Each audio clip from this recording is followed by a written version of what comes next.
I never thought a Tuesday afternoon in a quiet little bookstore could feel like standing on the edge of a cliff, heart exposed, waiting for something I didn't even have words for. But there she was, leaning over a stack of dog-eared travel guides, sunlight catching the streaks of gray at her temples. She moved with that kind of confidence that makes the air around you feel like it's holding its breath. And well, I felt like I'd stumbled into the wrong century. "You'll forget me," she said, without looking up, flipping a page like it meant nothing. It was casual, meant to be casual, but the words landed like stones in the still water of my chest. I wanted to say something clever, something that wouldn't make me sound like a fool, but the truth just slipped out, unpolished and raw. Only when my heart stops. Her head lifted, one slow, deliberate glance that somehow measured every inch of me, and I felt like she'd already memorized the inside of my mind.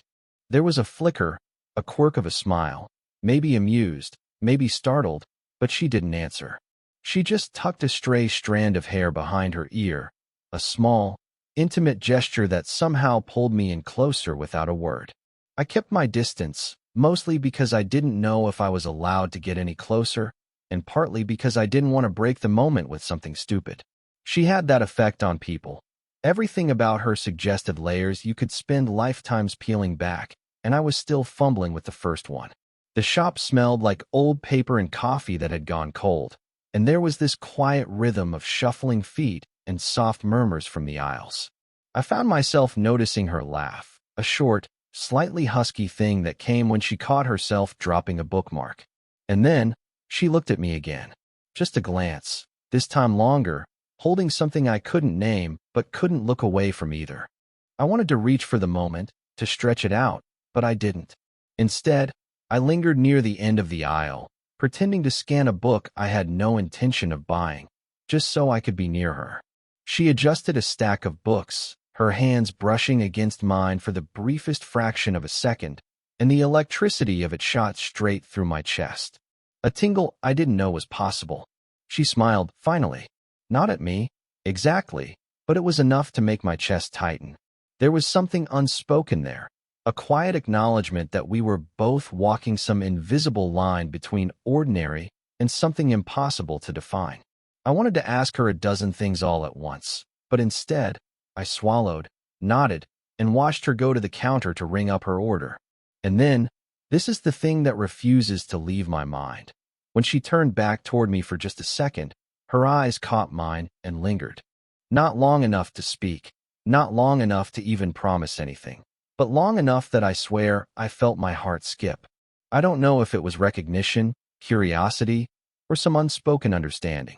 All I know is that the moment lodged itself under my skin, and I could feel it still, hours later, pulsing quietly, like a secret only I was allowed to carry. I left the shop that day with no number, no plans, not even a proper goodbye. Just that glance, that weightless touch of her fingers, and a question hovering in the air between us. One I couldn't answer and didn't want to. Could someone feel like a lifetime in just a single afternoon? Because that was her. And somehow, I already couldn't stop thinking about her. I didn't expect to see her again so soon. The bookstore had a way of folding time strangely, where hours could stretch into minutes and minutes could feel eternal. She was behind the counter when I walked in, organizing a pile of returned novels with that same deliberate precision. The sunlight fell across her shoulders like it belonged there, and for a moment I just froze, pretending to browse a shelf, but really watching. "Hey," I said softly, not wanting to startle her. She glanced up, eyes sharp for a split second before they softened just enough to let me know she remembered me. "Oh," she said, a flicker of hesitation in her voice. She tucked a loose strand of hair behind her ear, again, and for some reason, it made her seem smaller, more human. I walked closer, careful not to crowd her space. "Need a hand with those?" Her smile was tight, almost automatic. "I've got it. Thanks." But she didn't look away from the books, and I noticed the way her hands trembled just a fraction as she adjusted the stack. Tiny, subtle, but enough to make me want to reach out. Not in some dramatic, stupid way, but just to ease that tension. She caught me watching. Her eyes flicked up, meeting mine for a heartbeat too long, then darted away.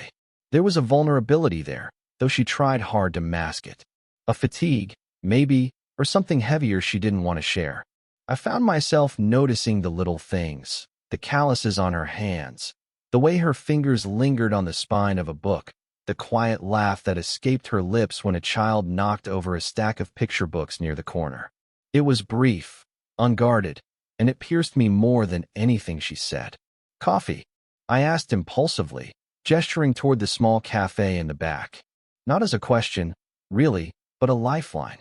Her head tilted, almost imperceptibly, a tiny crack in her wall. "I don't have time." The pause after that was telling. Her way of letting me know she might want it, just couldn't afford it. We stood there in silence for a moment, and I realized how much the quiet was speaking. I wanted to bridge the space, but I couldn't. So I lingered at the edge, just observing, letting the little hum of the shop fill the gaps between us. She finally sighed, brushing a few strands of hair behind her ear again, and something in the gesture, a small, hesitant exhale, made my chest tighten. There was so much she wasn't saying, and I could feel it vibrating in the air, almost tangible. I stepped closer, careful, almost afraid to disturb the fragile bubble of vulnerability. She caught my movement and held my gaze for just a second, and that second was loaded with all the things neither of us dared speak. A tension, gentle but sharp, ran through me like electricity. I wanted to reach out, touch her hand, anything, but instead, I let my fingers brush against the edge of the counter. A faint, almost accidental touch, but she noticed. I could tell. And then, she smiled. Not the controlled, confident smile she usually wore, but something softer, hesitant, almost private. The kind of smile that says she's aware of the pull between us, but isn't ready to name it. I left that afternoon carrying the memory of that smile, the faint tremor in her hands, the way she looked at me and quickly looked away. The quiet charge between us lingered like static in my chest. I couldn't stop thinking about it. About her. About that moment that existed only for us, suspended and impossible to touch, yet undeniable. The rain tapped against the tall windows of the little cafe where we ended up, me carrying 2 steaming cups of coffee while she watched the storm outside, hooded in her favorite cardigan. The air smelled faintly of rain and old wood, comforting in a way that made it harder to think straight. "I didn't expect you to stay late," she said, voice low, almost hesitant. "I didn't either," I admitted, setting my cup down carefully in front of her. The warmth radiated through the ceramic, but it wasn't nearly as comforting as the fact that she was here, sitting across from me, fingers brushing the edge of the table as if she wasn't entirely sure she belonged. For a long moment, we just listened to the rain, the hum of the heater, the occasional shuffle of other patrons. There was a rhythm in that silence, and I could feel it threading between us. Her eyes lifted to mine, just enough to hold mine, and for a second I thought I might say something foolish, something that could change the shape of everything between us. But I didn't. I clenched my hands around my cup instead. She laughed softly, a private thing, and I noticed the subtle shadows under her eyes, the way her shoulders slumped just a little, a hint that she was tired, more than she let anyone see. I wanted to reach out, tuck a stray hair behind her ear, or brush my thumb across her hand. But I didn't. Instead, I stayed still, the distance between us suddenly unbearable and necessary all at once. A phone buzzed on the table. She glanced at it, then hesitated, thumb hovering. A name flashed, and I caught the brief stiffening of her posture, a subtle reminder that life outside this bubble existed. She didn't answer. She tucked the phone away and looked back at me, forcing her shoulders to relax, but the tension lingered like a scent. I've never told anyone that," she said quietly, almost to herself. Something about the way she glanced at me then, like she was willing me to understand, made my chest constrict. "What?" I whispered, leaning in slightly. Her fingers twitched against the cup. "That I sometimes wish I could just run away, leave everything behind, and disappear for a while." I wanted to reach across the table and hold her hand. Wanted to let her know she wasn't alone. But I froze, because there's a line you can't cross without consequences, and I wasn't sure if either of us could come back if I did. The air thickened, heavy with unspoken words, with the storm outside echoing the chaos inside me. I could see her pulse in her wrist, feel the faint heat of her gaze on my skin. For a single, impossible moment, it felt like we were the only two people in the world, suspended in some fragile, electric pause. Then the cafe door swung open. A friend of hers stepped in, laughing, and the moment shattered like glass. She straightened, smoothing her cardigan, and I could see the guarded mask slip back into place. I stayed where I was, hands wrapped around my cup, heart hammering. We'd been close, closer than either of us had expected. I could still feel it. The pull, the almost confession, the brush of energy between us. And for just a fraction of a second, my hand twitched toward hers. But I didn't. Not yet. We ended up on the rooftop of her apartment building. The city sprawled beneath us in muted yellows and blues, the evening settling like a weight across the skyline. She leaned against the cold metal railing, arms folded, staring at nothing in particular. I stood a few feet away, hesitant, aware of the space that suddenly felt enormous and fragile at the same time. "Do you ever just feel like none of this makes sense?" she asked, voice almost lost in the wind. I didn't answer immediately. I wanted to reach for her, to bridge the distance, but my hands stayed at my sides. I could feel the tension in her shoulders, the subtle tremor of her fingers as she gripped the railing. It was a quiet vulnerability I'd never seen before. "What do you mean?"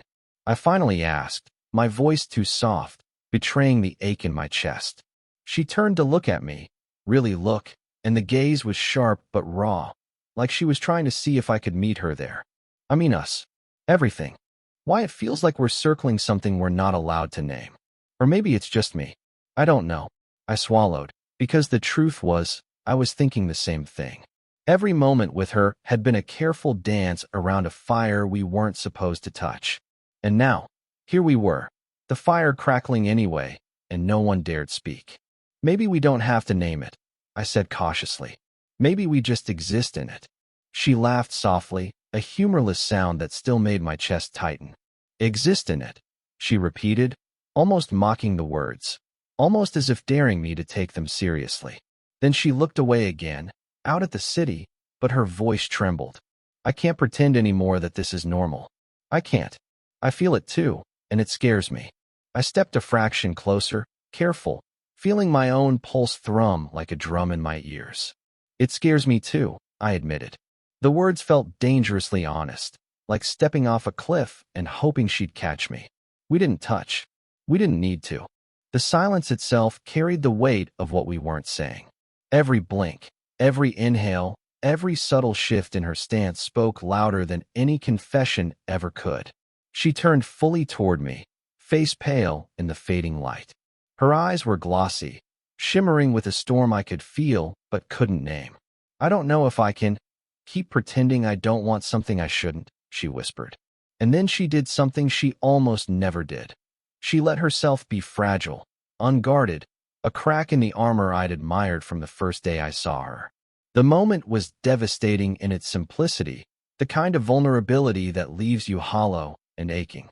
I wanted to say something, anything, to reassure her, to promise that this wasn't going to ruin either of us. But no words came.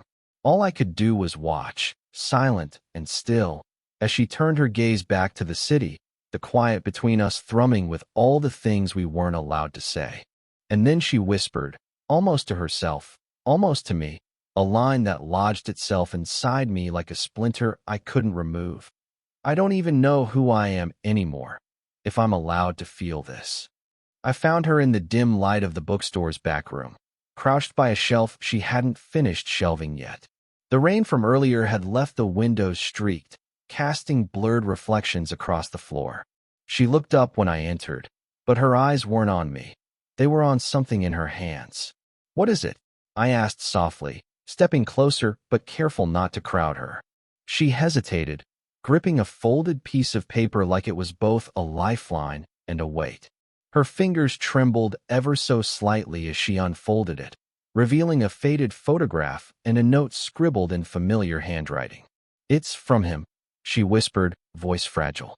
from someone I thought I'd never see again. Someone I lost. I leaned against the edge of the counter, keeping my distance, but leaning in enough to feel the gravity of it. He mattered to you, I said gently, almost afraid to say more. She nodded, eyes glossy. I didn't even know I was still carrying it. I thought I'd moved on, that I'd closed that chapter. But seeing this, her fingers lingered over the photo, tracing the edges as if the paper itself could hold her memories. I wanted to say something comforting, something that would make the ache inside her easier to bear. But the truth is, I didn't know the right words. Instead, I remembered a moment we'd shared earlier, her shoulders slumped, hands trembling, and I realized that all this, all her quiet intensity, wasn't just about me. There were layers beneath layers, some she'd buried for years. You're allowed to feel it, I finally said, even if it hurts, even if it changes everything you thought about yourself. She swallowed hard, her gaze flicking to mine, searching for some judgment, some absolution. There was none, only quiet understanding, the kind that comes when someone truly sees you, even the parts you've hidden from the world. I forgot how heavy it feels, she said softly, letting out a shaky exhale. I thought I could carry it alone. I stepped a fraction closer, noticing the way her breath caught, how her hands fidgeted with the edge of the paper. You don't have to. Not anymore. She gave me a fleeting, almost imperceptible smile, the kind that hints at relief but is laced with pain. And in that moment, the distance between us shifted imperceptibly. Not closer, not yet, but the invisible thread connecting us felt taut, humming with something neither of us could fully name. I wanted to reach for her hand, just to reassure her that she wasn't alone, but I stopped myself. There was something fragile about this moment, and I didn't want to break it. Instead, I watched her tuck the photo carefully into the pocket of her cardigan, her fingers lingering for just a second longer than necessary.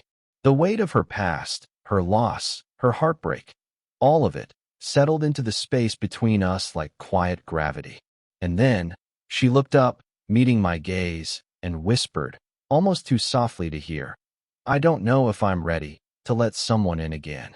It wasn't dramatic. There was no shouting, no tears that couldn't be hidden. Just that soft, seismic line that left my chest hollow and humming, the kind of moment that stays with you long after it ends. It was late afternoon when I found her on the worn leather armchair by the window, a book open but forgotten on her lap. The sunlight filtered through the blinds, casting stripes across her face, highlighting the faint curve of her jaw and the faint shadow beneath her eyes that only deepened her quiet intensity. I didn't announce myself. I didn't need to. She already knew I was there. I sank into the chair beside her, close enough that our knees nearly touched. Neither of us said a word at first. The silence stretched, soft and unassuming, but it held more meaning than any confession could. We were both aware of it, the spaces we'd been circling, the tension, the pull that had been building quietly between us for weeks. She tilted her head, glancing at me from beneath her lashes, and I noticed the slight tremor of her fingers as they rested on the edge of the armrest. Not from fear, I realized, but from anticipation. From wanting and not wanting all at once. I don't know if we're supposed to, she began, voice trailing off, caught between truth and caution. I shook my head softly, cutting her off with a smile that tried to carry reassurance without words. We don't need to decide right now, I said instead. We just are. Her lips quirked in the smallest acknowledgement, her posture loosening just enough that I could see the weight she'd been carrying ease slightly. And then, almost instinctively, our hands found each other's. Not dramatic, not planned, just a quiet brush that lingered, fingers curling together like they'd always belonged that way. We didn't speak.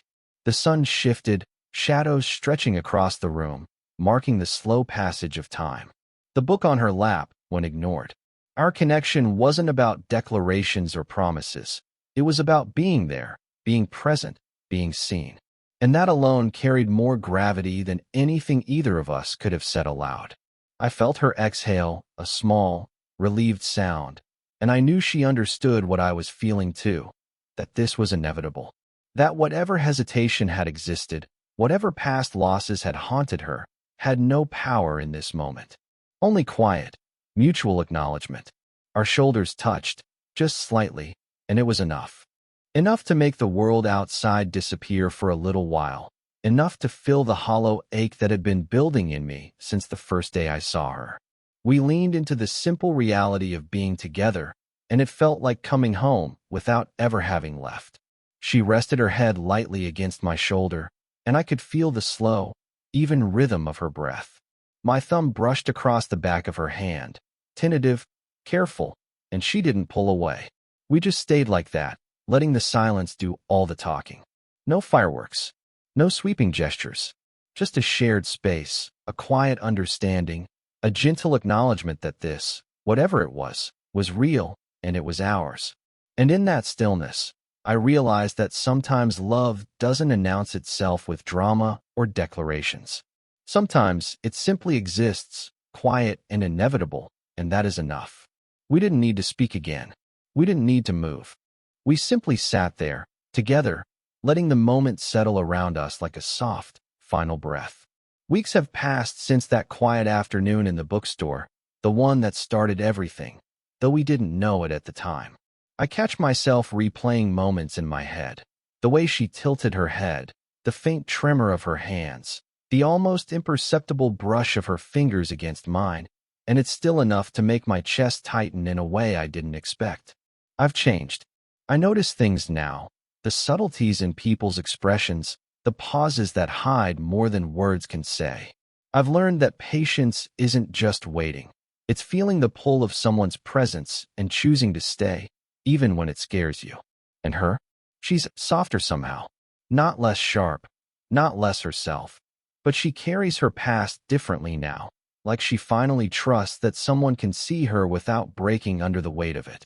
Our connection didn't explode or declare itself with fireworks. It unfolded quietly, like dawn creeping over a city skyline. Almost imperceptible until you realize the world has shifted entirely. We've learned that love isn't about rushing or filling silences with grand gestures. It's in the pauses, the small touches, the shared spaces where words aren't necessary. I still see her in little ways. How she smiles at a stranger who drops a book. How she tilts her head when she's thinking. How her hands linger over the spine of a novel longer than they should. And every time, I feel the quiet echo of that first day, the spark that started everything, the moment I realized some connections can't be ignored. I think that's what we've learned, really, that love isn't about knowing all the answers.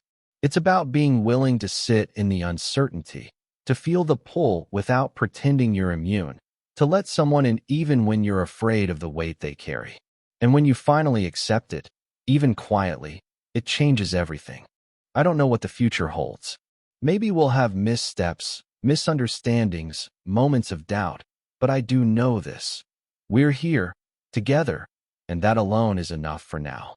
The rest will unfold in its own time, and somehow, that thought is more comforting than I ever could have imagined. So I carry her presence with me, gently, like a secret I don't need to explain, like something I'll protect even in silence. And every time I do, I remember that spark, the electricity between us that started in a moment so ordinary it almost went unnoticed. Maybe you felt it too, the unspoken tension, the quiet pull of someone who shouldn't matter but does. If you have, you know that sometimes the smallest gestures, the quietest moments, hold the most weight. And maybe that's the lesson I'd leave you with. Notice them. Hold the pauses. Lean into the silences. Because love, real, imperfect, human love, sometimes whispers rather than shouts. And if you've ever felt that whisper, maybe share it.